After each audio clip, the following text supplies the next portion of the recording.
শেখ হাসিনা যে বিচার শুরু করেছিলেন সেটা অনেকেই চেয়েছেন বাংলাদেশে সেই বিচার হওয়া দরকার যুদ্ধাপরাধীদের, কিন্তু বিচারিক প্রক্রিয়া নিয়ে কিন্তু যথেষ্ট প্রশ্ন তুলবার সুযোগ সে সময় ছিল এবং সেটা তোলাও হয়েছে বিভিন্ন মহল থেকে। তাই এই বিচার নিয়েও প্রশ্ন ওঠা স্বাভাবিক, কারণ কাঠামোটা একই রকম থেকে গেছে। সবচেয়ে জটিল অংশটা হচ্ছে ভারতকে ঘিরে। নয়াদিল্লির অবস্থান আজ স্পষ্ট, শেখ হাসিনাকে আপাতত ভারতের মাটিতে সুরক্ষা দিয়ে রাখা হয়েছে ফর দ্য টাইম বিং। আপনাদের স্বাগত জানাই আমি আমার কথা শুনবার জন্য। শুরুতে একটা কথা বলে রাখি যে আপনি কখনো অন্যায়কে অন্যায় দিয়ে মোকাবেলা করতে পারবেন না, ন্যায়কে আপনি অন্যায় দিয়ে প্রতিষ্ঠিত করতে পারবেন না, ন্যায়কে প্রতিষ্ঠা করতে হবে ন্যায় দিয়ে।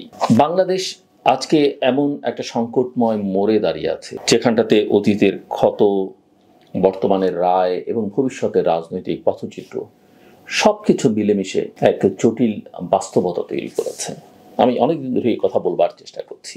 অপসারিত পালিয়ে যাওয়া শেখ হাসিনা, সাবেক প্রধানমন্ত্রী যাকে আমরা বলি, তার বিরুদ্ধে মানবতা বিরোধী অপরাধে আন্তর্জাতিক অপরাধ ট্রাইব্যুনালের মৃত্যুদণ্ডের রায় এই বাস্তবতার কেন্দ্রবিন্দুতে অবস্থান করছে। কিন্তু এই রায়ের রাজনৈতিক, আইনি এবং ভূ রাজনৈতিক অভিঘাত বাংলাদেশের ভেতরেই, ভৌগোলিক সীমানার মধ্যেই সীমাবদ্ধ নয়। দক্ষিণ এশিয়ার শক্তির ভারসাম্য, ভারত বাংলাদেশ সম্পর্ক এবং এই অঞ্চলের গণতান্ত্রিক আখ্যানের উপরও এর গভীর প্রভাব পড়ছে। প্রথমত, এই যে মামলা, শেখ হাসিনার বিরুদ্ধে যে মামলা, এই মামলার প্রমাণ উপস্থাপনের দিক থেকে বিচার কক্ষের রায় একেবারে অযৌক্তিক বলা কঠিন। প্রসিকিউশন যে নথি, গোয়েন্দা তথ্য, টেলিফোন আলাপ ও সাক্ষ্য হাজির করেছে, সেগুলো থেকে স্পষ্ট ধারণা পাওয়া যায় যে, খুবই স্পষ্ট ধারণা পাওয়া যায় যে 2024 সালের জুলাইয়ের গণবিক্ষোভ চলাকালে বেসামরিক জনগণের বিরুদ্ধে ব্যাপক, ভয়াবহ বা সুসংগঠিত হামলার মতো আন্তর্জাতিক অপরাধের ঘটনা ঘটেছে। এই বিষয় নিয়ে বাংলাদেশের কারো মধ্যে, এমনকি আন্তর্জাতিক মহলেও তেমন কোনো দ্বিধা, ভিন্ন রকমের ভাবনা নেই। যেসব ফোনালাপ পাওয়া গেছে, বিশেষ করে 14 জুলাই ঢাকা বিশ্ববিদ্যালয়ের উপাচার্যের সঙ্গে শেখ হাসিনার কথোপকথন তার শীর্ষ পর্যায়ের ভূমিকার ইঙ্গিত দেয়। সাবেক আইজিপি বা inspector general of police, police প্রধান যিনি একসময় র্যাবেরও প্রধান ছিলেন, চৌধুরী আবদুল্লাহ মামুন, যিনি এই মামলায় রাজসাক্ষী, তার সাক্ষ্য রাষ্ট্রীয় নীতি এবং রাজনৈতিক নেতৃত্বের সিদ্ধান্তের মধ্যে সরাসরি এক ধরনের সংযোগ তৈরি করে। এবং এটা আমাদের বুঝতে কারোই খুব একটা অসুবিধা হবার কথা নয় যে এই ঘটনাগুলো ঘটেছে এবং এটা নিয়ে কার মধ্যে কোনো ভিন্ন চিন্তা, ভিন্ন মত নেই। কিন্তু বিচার প্রক্রিয়ার ন্যায়সঙ্গততা নিয়ে কিছু কিছু প্রশ্ন তুলবার সুযোগ রয়েছে বা তোলা হচ্ছে, এবং সেখানেই গোটা রায় বিতর্কিত হয়ে ওঠে কিনা সেটা দেখবার বিষয়।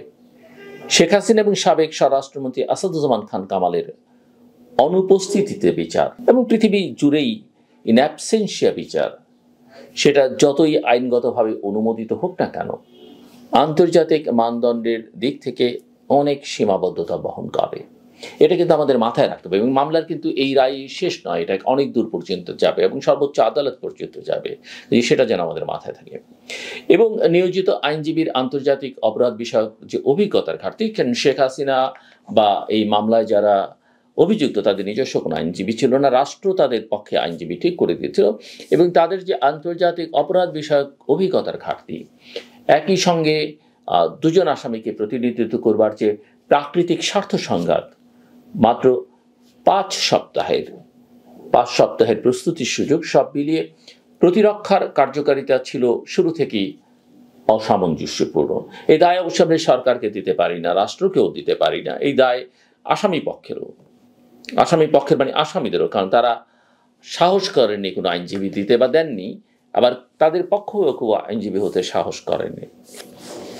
সো আমি যেটা বলতে চাইছিলাম যে এই ধরনের জটিল মামলায় একজন অভিজ্ঞ আন্তর্জাতিক অপরাধ আইনজীবীর প্রয়োজন ছিল, কিন্তু আদালত যে কাঠামো তৈরি করেছে তা প্রতিরক্ষার জন্য কার্যত অনুকূল একটা পরিবেশ তৈরি করতে পারেনি, এবং এটা বিভিন্ন মহল থেকে, বিভিন্ন পক্ষ থেকে বলা হচ্ছে। এর ফলে প্রমাণের একটা শক্তি সত্ত্বেও পর্যালোচনায় বিচারকে ন্যায্য ও স্বচ্ছ বলা একটু কঠিন হয়ে দাঁড়াতে পারে। অনেক ক্ষেত্রেই মনে হয়েছে যে প্রতিরক্ষা বা ডিফেন্ডিং সাইড দুর্বল হওয়ায় বিচারকরা কার্যত প্রসিকিউশনের বয়ানে গ্রহণ করেছেন। এটি সেই একই ধরনের ত্রুটি যা 2013 সালে আবুল কালাম আজাদের অনুপস্থিতিতে অনুষ্ঠিত বিচারের ক্ষেত্রেও দেখা গিয়েছিল। আপনাদের স্মরণ থাকবার কথা, সেই মামলার কথা, সেই সময়টার কথা এবং সেই সময়ের রাজনৈতিক পরিস্থিতি, বিচারিক প্রক্রিয়া, সরকারের ভূমিকা সবটাই আপনাদের স্মরণ থাকবার কথা। বাংলাদেশের অভ্যন্তরীণ রাজনীতি এবং ক্ষমতার পালা বদল বিবেচনায় নিলে এই বিচার আরো গভীর রাজনৈতিক অর্থ বহন করে, অত্যন্ত গভীর একটা রাজনৈতিক অর্থ বহন করে। শেখ হাসিনার শাসন, বিশেষ করে 2014 সালের পর থেকে, সেই এক পেশে নির্বাচনের পর থেকে একটি ক্রমবর্ধমান কর্তৃত্ববাদী কাঠামোর দিকে গিয়েছে, যেখানে বিরোধী দল দমন, মানবাধিকার লঙ্ঘন, রাজনৈতিক প্রতিশোধ এবং রাষ্ট্রীয় সংস্থাগুলো, বিভিন্ন এজেন্সিগুলোর অপব্যবহার ছিল বাস্তবতার অংশ। 2024 সালের গণ অভ্যুত্থান ছিল এই জমে থাকা অস্থিরতার বিস্ফোরণটি এমনই শক্তিশালী ছিল যে একসময় দেশ শাসনকারী শেখ হাসিনাকে পালিয়ে গিয়ে আশ্রয় নিতে হয় প্রতিবেশী ভারতে। এবং আমরা বাংলাদেশ ভারত সম্পর্কের কথা জানি, ভারতের যে একচেটিয়া সমর্থন শেখ হাসিনা সরকারের প্রতি, সেগুলোর কথা জানি আমরা। এই প্রেক্ষাপটে ডন পত্রিকার একটা মন্তব্য, বহুল প্রচারিত পরিচিত ডন পত্রিকা পাকিস্তানের, যে Sheikh Hasina has become a victim of the very institutions she created. একটা অস্বস্তিকর বাস্তবতা তুলে ধরেছে যে আন্তর্জাতিক অপরাধ ট্রাইব্যুনাল তিনি তৈরি করেছিলেন রাজনৈতিক প্রতিপক্ষকে বিচারের মুখোমুখি করবার জন্য, আজ সেই একই কাঠামো তার বিরুদ্ধে মৃত্যুদণ্ড ঘোষণা করেছে। শেখ হাসিনা যে বিচার শুরু করেছিলেন সেটা অনেকেই চেয়েছেন বাংলাদেশে সেই বিচার হওয়া দরকার যুদ্ধাপরাধীদের, কিন্তু বিচারিক প্রক্রিয়া নিয়ে কিন্তু যথেষ্ট প্রশ্ন তুলবার সুযোগ সে সময় ছিল এবং সেটা তোলাও হয়েছে বিভিন্ন মহল থেকে। তাই এই বিচার নিয়েও প্রশ্ন ওঠা স্বাভাবিক, কারণ কাঠামোটা একই রকম থেকে গেছে। সবচেয়ে জটিল অংশটা হচ্ছে ভারতকে ঘিরে। নয়াদিল্লির অবস্থান আজ স্পষ্ট, শেখ হাসিনাকে আপাতত ভারতের মাটিতে সুরক্ষা দিয়ে রাখা হয়েছে ফর দ্য টাইম বিং। এটা রাজনৈতিক আশ্রয় নয়, বরং একটি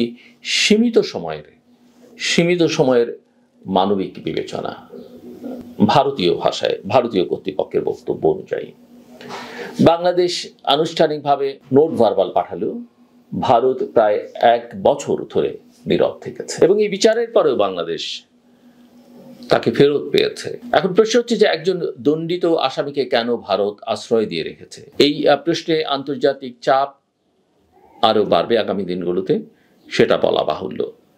কারণ আগে রাখা আর এখনকার রাখার মধ্যে একটা বড় পার্থক্য, যে ইতিমধ্যেই তিনি দণ্ডিত হয়েছেন, কিন্তু আমাদের প্রতিবেশী ভারত তাকে ফেরত দিবে এমন ইঙ্গিত কিন্তু এখন পর্যন্ত পাওয়া যাচ্ছে না। কারণ ভারত বাংলাদেশ প্রত্যার্পণ চুক্তিতে, বন্দি বিনিময় যে চুক্তি, এমন কিছু ধারাই আছে যা দিল্লির হাতে বড় ধরনের রাজনৈতিক ছাড়পত্র দেয়। সবচেয়ে উল্লেখযোগ্য এখানে যেটা আছে সেটা হলো যে পলিটিক্যাল অফেন্স এক্সেপশন ধারা, যার মাধ্যমে ভারত বলতে পারে যে অভিযোগগুলো নিছক রাজনৈতিক, উদ্দেশ্যমূলক, ন্যায় বিচারের স্বার্থে আনা হয়নি, অথবা তা সামরিক রাষ্ট্রীয় সিদ্ধান্তের পরিধিতে পড়ে।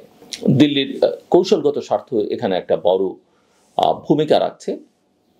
ভারত এখনো শেখ হাসিনাকে পশ্চিমবঙ্গ, আসাম, দিল্লি বা দক্ষিণ ভারতের কোথাও নিরাপদে রাখছে, কারণ তাকে হস্তান্তর করলে বাংলাদেশে যে অস্থিরতা তৈরি হতে পারে তার দায় তারা নিতে চায় না। এবং এখানেই ভারতীয় কর্তৃপক্ষের এক ধরনের ডিলেমা আছে, তারা বাংলাদেশ ভবিষ্যতে কোন পথে যাচ্ছে সেটাও বুঝতে পারছে না।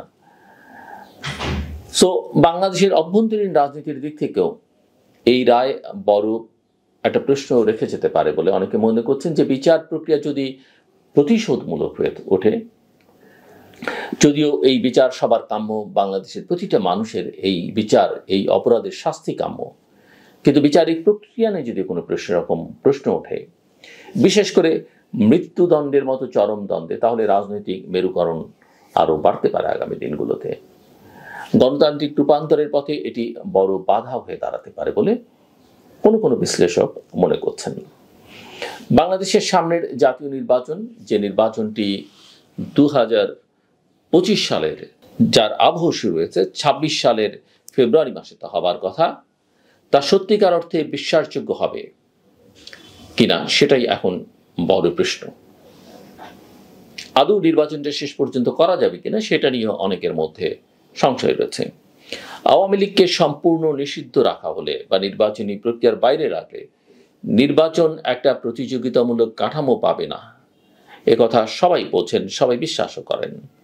আবার আওয়ামী লীগকে সম্পূর্ণ দায় মুক্তিও দেয়া একেবারেই সম্ভব নয়, কারণ আওয়ামী লীগের শাসনামলে, শেখ হাসিনার শাসনামলে সংগঠিত গুরুতর মানবাধিকার লঙ্ঘন, গুম, নির্যাতন, বিচার বহির্ভূত হত্যাকাণ্ড এবং রাজনৈতিক সহিংসতার দায় কেউই অস্বীকার করতে পারেন না।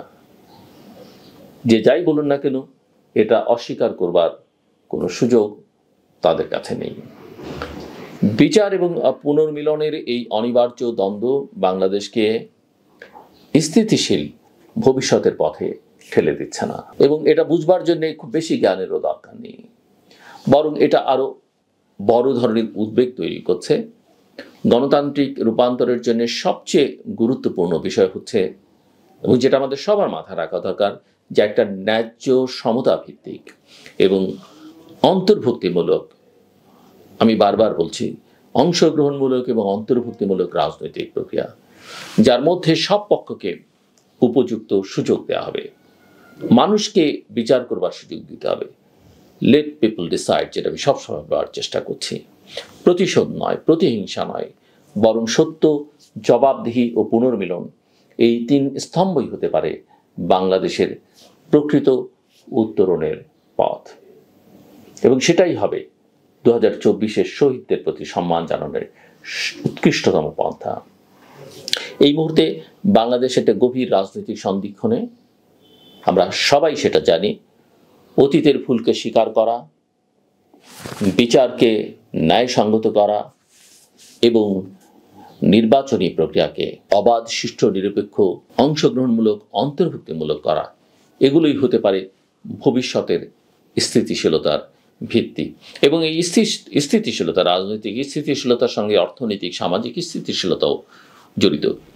শেখ হাসিনার বিরুদ্ধে রায়, ভারতের ভূমিকায় দ্বন্দ্ব এবং বাংলাদেশের অভ্যন্তরীণ বিচার, রাজনীতি, সবকিছু মিলিয়ে দেশ যে এক কঠিন পথের উপর দাঁড়িয়ে আছে তা অস্বীকার করবার উপায় নেই, একেবারেই উপায় নেই।